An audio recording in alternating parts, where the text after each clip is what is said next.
Ayan, nandito na tayo sa Jose Panganiban. At ito yung beach na tumambad sa atin. Grabe, mga kaibigan ko, mga ka-body loves ko at mga kalingap ko dyan. Ayan o. White sand. Ayan na. Ayan na yung drone ni Aerol. Yan.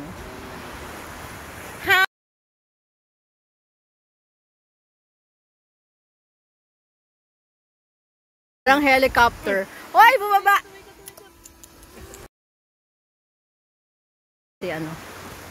Si One TV Vlogs.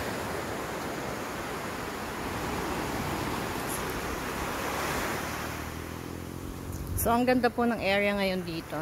Dito tayo sa Jose Panganiban. At white sand. Habang tayo naglalakad-lakad pa rin sa Dalampasigan. Ay, grabe sa Dalampasigan. Dito medyo mabato na. At meron tayong nakita doon, no? Tanong natin kung anong kanilang ginagawa dyan. Ayan, no? Oh. Dito mabato na. So, parang anong tawag dyan? Ano kayang hinahanap ni tatay? Ayan, no? Tapos may sako dito. Ayan, no?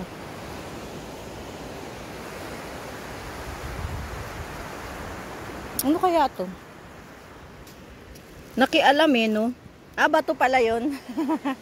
Bato. Tay, magandang hapon.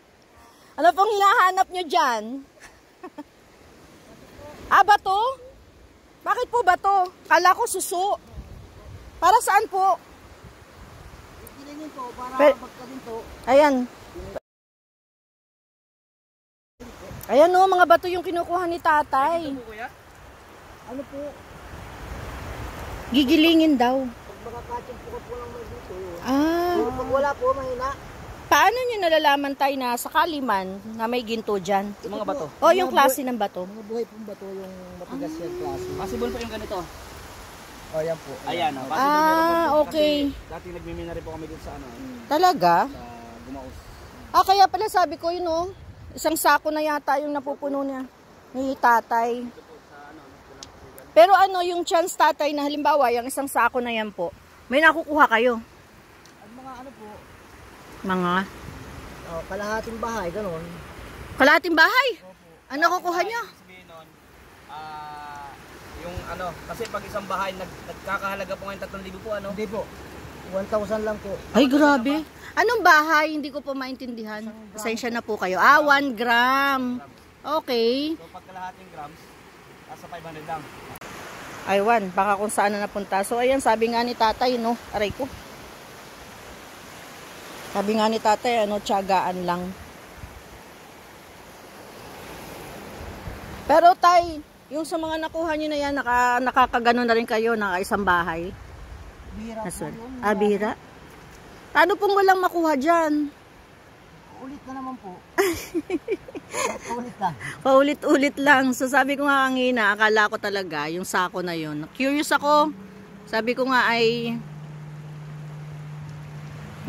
akala ko suso at bibili tayo ng suso.